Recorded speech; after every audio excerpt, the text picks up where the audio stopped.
Oke, assalamualaikum warahmatullahi taala wabarakatuh. Selamat pagi, selamat siang, selamat sore ataupun selamat malam bagi kawan-kawan saya yang hari ini sedang berbahagia melaksanakan kegiatan pembelajaran ya. Walaupun kegiatan pembelajarannya melalui kegiatan pembelajaran daring, tapi mudah-mudahan tidak mengurangi esensi kita dalam melaksanakan kegiatan pembelajaran ya. Oh ya, saya doakan semoga kalian semua selalu ada dalam kesehatan, kelancaran, kemudahan, dan kemampuan dalam melaksanakan kegiatan pembelajaran ataupun aktivitas lainnya. Oh ya, hari ini kita akan membahas mengenai sudut dalam dimensi 3. Sebelum kita mulai, marilah kita ucapkan basmalah bersama-sama agar kegiatan pembelajaran kali ini berjalan dengan lancar dan berkah. Amin ya Allah ya Rabbal Alamin. Bismillahirrahmanirrahim. Ya, oke. Untuk mengefektifkan waktu, langsung saja kita ke TKP ya. Nah, dalam di dalam materi sudut dalam dimensi 3 itu yang harus kalian ketahui terlebih dahulu adalah tentang sudut antara garis dan bidang. Ini harus kalian pahami terlebih dahulu karena di dalam menentukan sudut itu ada ya antara garis dan bidang atau garis dan garis atau bisa juga bidang dan bidang. Nah, untuk yang pertama adalah sudut antara garis dan bidang. Misalkan saya punya punya garis AB ya. Nah, garis AB ini tembus melalui bidang alfa ya. Kalau saya panjangkan sampai ke bawah pun ada ya. Ada. Nah, caranya yang pertama adalah proyeksikan si titik B terhadap bidang alfa. Kalau saya proyeksikan kan ini ya hasil proyeksinya, maka diperoleh B aksen. Nah, yang dimaksud dengan sudut antara garis AB dan bidang alfa itu adalah sudut ini BA B aksen. Berarti ini kan ya. Nah, ini yang dimaksud dengan sudut antara garis AB dan bidang alfa. Besarnya sebesar theta. Nanti bisa kita tentukan dengan menggunakan perbandingan trigonometri yang telah kita pelajari sebelumnya ya. Atau menggunakan ya untuk mencari B ke B aksen itu kan sama dengan menentukan jarak antara titik ke dalam bidang ya. Yang sudah kita pelajari sebelumnya. Nah, selanjutnya adalah tentang sudut antara garis yang bersilangan. Misalkan saya punya dua garis, garis G dan garis H. Ini kan tidak ada titik pertemuannya ya. Nah, supaya kita bisa mendapatkan sudut yang terbentuk antara garis G dan H, maka kita dekatkan si H ke si G supaya berhimpit bersatu, tidak bercerai-berai. Kalau bercerai-berai ya bersatukan lagi ya. Nah, kalau saya geser ke atas nih, nah kira-kira gambarnya jadi begini ya.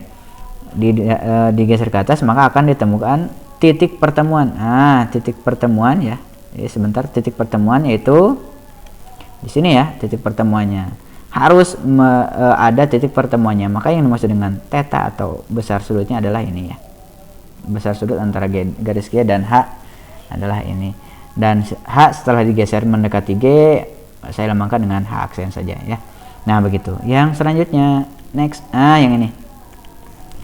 Selanjutnya adalah sudut di antara dua bidang. Nah, ini kan tadi antara garis dan bidang, garis dan garis, ini bidang dan bidang. Nah, untuk menentukannya nih, coba perhatikan.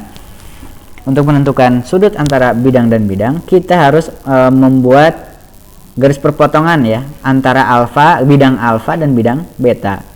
Dan kemudian tarik garis di bidang alfa. Nah, misalkan saya tarik garis G ya, tapi harus tegak lurus ini ya. Nah, tarik garis nih antara bidang alfa dan beta. Nih, misalnya saya punya garis ini perpotongannya adalah di garis I ya, di garis I. Kemudian kita tarik garis di bidang alfa. Nah, harus tegak lurus si I ini ya, si I. Nah, tegak lurus si I. Ini tegak lurus ya. Nah, begitu. Dan garis H yang sejajar bidang beta ya terhadap garis I ya. Maka yang dimaksud dengan sudut antara bidang alfa dan beta adalah yang ini. Nah, garis antara G dan H, sudut antara garis G dan H ini adalah theta. Nah, begitu kira-kira. Nah, sebenarnya hanya ini saja untuk teorinya, tapi biasanya agak pusing kalau belum ke contoh soal. Nah, makanya saya bawakan contoh soal. Nah, ini next contoh soal. Nah, misalkan saya punya contoh begini. Sebentar, saya geser dulu.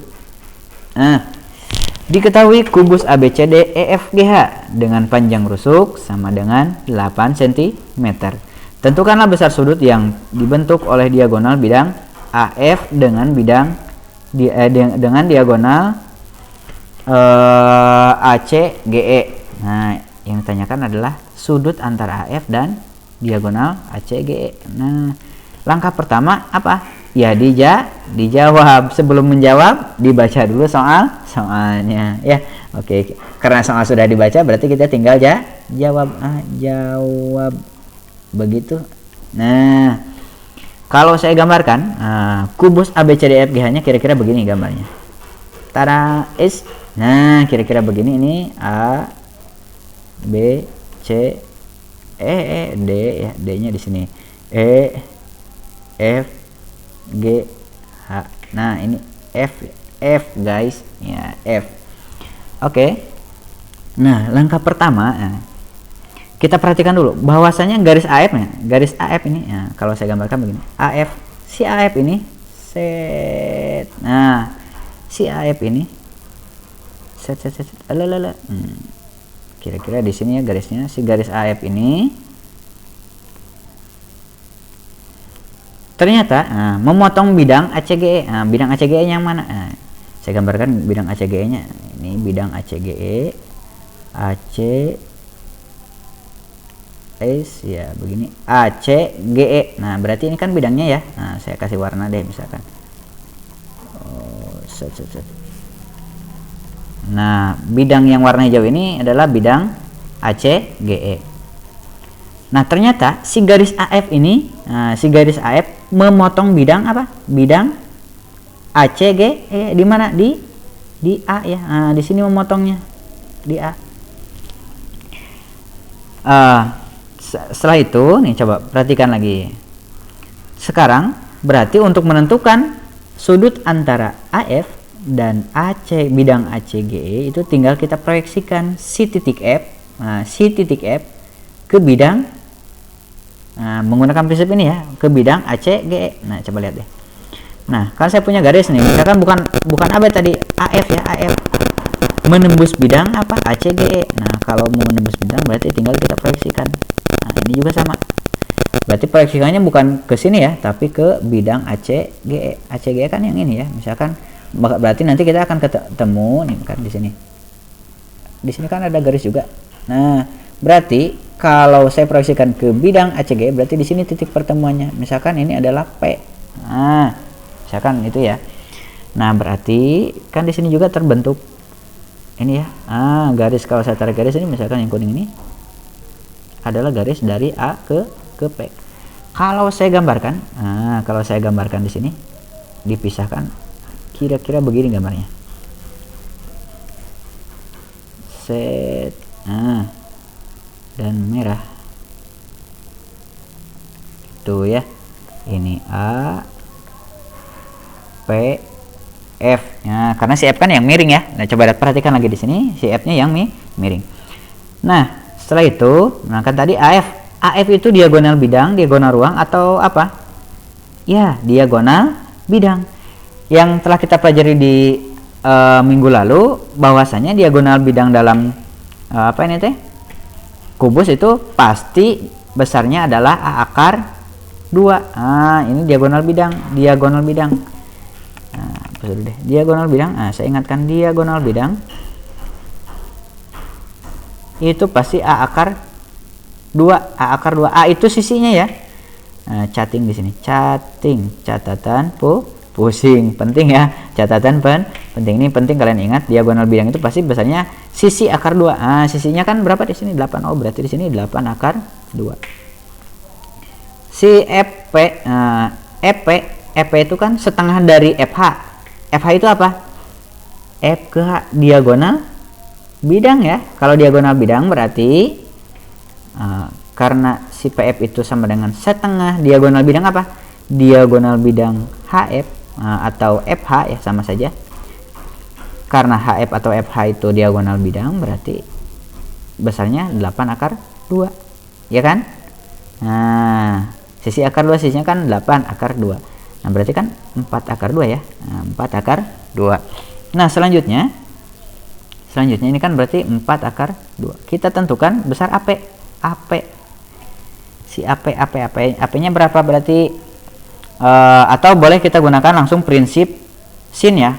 Kan yang kita cari adalah sudut ini ya. Nah, sudut yang di sini theta. Ini kan sudut theta yang kita cari.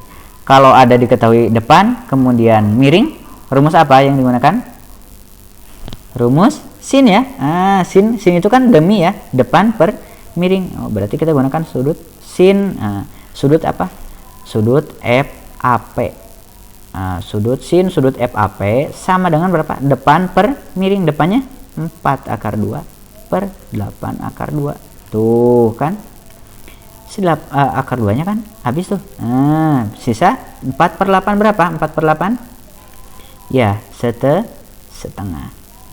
Oke. Nah setelah itu ini kan setengah ya, berarti sin berapa yang menghasilkan setengah? Nah setengah kan positif, ini pasti di kuadran 1 ya. Berarti sinnya sin sudut berapa? Berarti sudut 30 sama dengan setengah. Oh berarti ini sebagai alfanya ya. Oh alfa berarti alfa theta ya, theta. Nah tetanya bentar, ini adalah tetanya. Berarti sudut antara berarti jadi nih sudut yang terbentuk antara FAP itu adalah 30 derajat ya. Oke, begitu kira-kira. Cukup satu saja, nanti kalian bisa cari contoh soal yang lain ya. Kalaupun masih pusing boleh ditanyakan di kolom komentar. Terima kasih. Assalamualaikum warahmatullahi wabarakatuh.